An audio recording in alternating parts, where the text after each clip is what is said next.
Hai teman-teman, kami dari kelompok 10 akan membahas tentang potensi ancaman militer maupun non-militer. Sebagai warga negara Indonesia yang baik, marilah kita memiliki rasa integrasi nasional, yaitu suatu sikap kepedulian terhadap sesama, serta memiliki rasa persatuan yang tinggi, baik terhadap bangsa, negara, agama, sosial, budaya, maupun keluarga. Tidak ada kata terlambat untuk memulai terciptanya kehidupan yang berlandaskan Pancasila, berpegang teguh pada semboyan bangsa Bhinneka Tunggal Ika, dan bersandar hukum pada UUD. Integrasi nasional adalah usaha dan proses mempersatukan perbedaan-perbedaan yang ada pada suatu negara sehingga terciptanya keserasian dan keselarasan secara nasional. Seperti yang kita ketahui, Indonesia merupakan bangsa yang sangat besar baik dari kebudayaan ataupun wilayahnya. Apa sebenarnya yang menjadi ancaman bagi integrasi nasional negara Indonesia? Ancaman bagi integrasi nasional tersebut datang dari luar maupun dari dalam negeri Indonesia sendiri dalam berbagai dimensi kehidupan. Ancaman tersebut biasanya berupa ancaman militer dan non-militer. Berikut secara singkat ancaman yang dihadapi bangsa Indonesia baik berupa ancaman militer maupun non-militer. Ancaman militer ini dibagi menjadi dua, yaitu yang pertama adalah ancaman militer dalam negeri. Contohnya yaitu 1.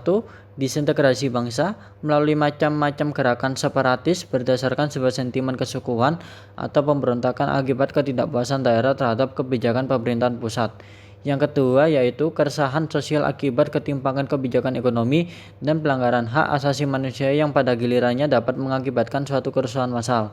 Yang ketiga, upaya penggantian ideologi Pancasila dengan ideologi yang lain ekstrim atau tidak sesuai dengan kebiasaan dari masyarakat Indonesia. Selanjutnya adalah ancaman militer luar negeri. Contohnya yaitu yang pertama, pelanggaran batas negara yang dilakukan oleh negara lain. Yang kedua, pemberontakan senjata yang dilakukan oleh negara lain. Yang ketiga, aksi teror yang dilakukan oleh terorisme internasional. Selanjutnya yaitu adalah ancaman non-militer. Ancaman non-militer atau non-militer memiliki karakteristik yang berbeda dengan ancaman militer, yaitu tidak bersifat fisik serta bentuknya tidak terlihat seperti ancaman militer.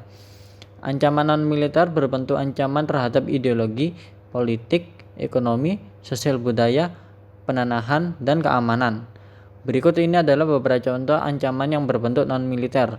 Yang pertama, ancaman berdimensi ideologi.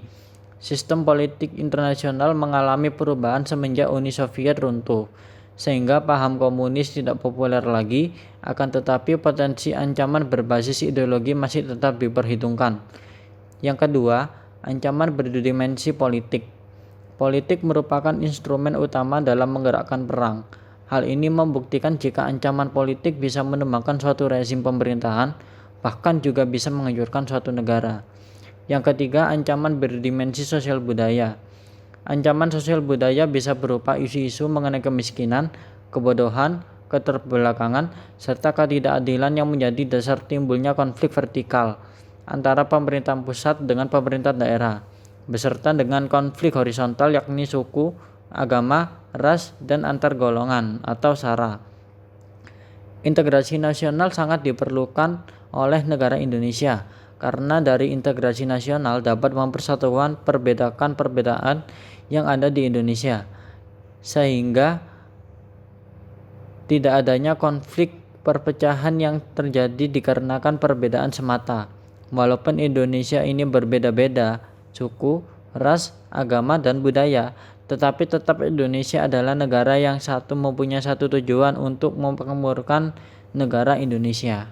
Sekian dari kelompok kami, terima kasih.